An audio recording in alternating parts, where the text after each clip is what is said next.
শেখ হাসিনা সরকারের পতনের পর আওয়ামী লীগের নেতাকর্মীদের বিরুদ্ধে একের পর এক মামলা হচ্ছে। এসব থেকে যেন বেঁচে যাচ্ছিলেন জাতীয় সংসদের হুইপ মাশরাফি বিন মুর্তজা। এবার আর ছাড় পেলেন না বাংলাদেশ জাতীয় দলের সাবেক এই অধিনায়ক। তার বিরুদ্ধেও মামলা হয়েছে। ছাত্র আন্দোলনে অস্ত্র হাতে হামলার অভিযোগ উঠেছে মাশরাফির বিরুদ্ধে। আসামি করা হয়েছে মাশরাফির বাবা গোলাম মুর্তজাকেও। মাশরাফি নামে মামলাটি হয়েছে বৈষম্য বিরোধী ছাত্র আন্দোলনকালে ছাত্র জনতার ওপর হামলার অভিযোগে। নড়াইল সদর থানায় মঙ্গলবার রাতে মামলাটি দায়ের করেন শেখ মুজাহিদুর রহমান পলাশ নামের একজন।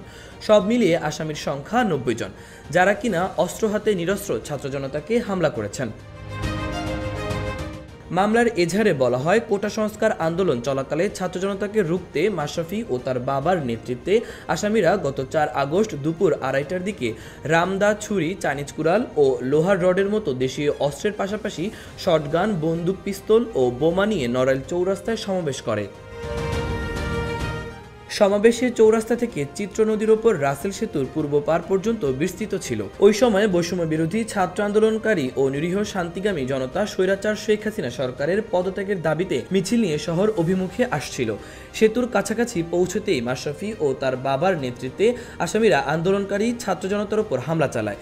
রামদা, ছুরি, চাইনিজ কুড়াল ও লোহার রড দিয়ে হামলার পাশাপাশি আন্দোলনকারীদের ওপর শটগান ও পিস্তল থেকে গুলিবর্ষণ করা হয়। বিস্ফোরণ ঘটানো হয় বোমার। বৃষ্টির মতো নিক্ষেপ করা হয় ইট পাটকেল। এতে বহু আন্দোলনকারী গুরুতর আহত হন। তাদের অনেকেই পঙ্গুত্ব বরণ করেছেন। এখনও চিকিৎসাধীন রয়েছে অনেকে। এর আগে ক্রিকেটার ও আওয়ামী লীগের সাবেক সংসদ সদস্য সাকিব আল হাসানের নামেও মামলা করা হয়। রাজধানীর আদাবর থানায় করা হত্যা মামলাটিতে সাকিব ২৮ নম্বর মামলার এজাহার নামেও আসামি। মামলার পর থেকে দেশের বাইরে আছেন সাকিব। পাকিস্তান সিরিজের পর দেশও ফেরেননি তিনি। উল্লেখ্য, মাশরাফি নড়াইল ২ আসনে টানা ২ বারের সংসদ সদস্য ছিলেন।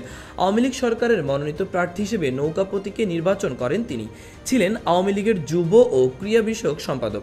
সবশেষ জাতীয় সংসদের হুইপের দায়িত্ব পান মাশরাফি।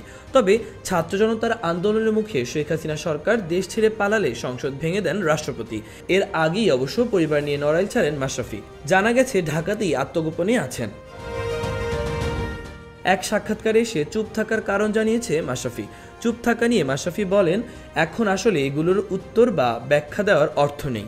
যদি এক কথায় বলি তাহলে অবশ্যই আমি পুরোপুরি ব্যর্থ হয়েছি অনেক মানুষের প্রত্যাশা পূরণ করতে। মাহবুবুর রহমান ইমন, খবর সংযোগ।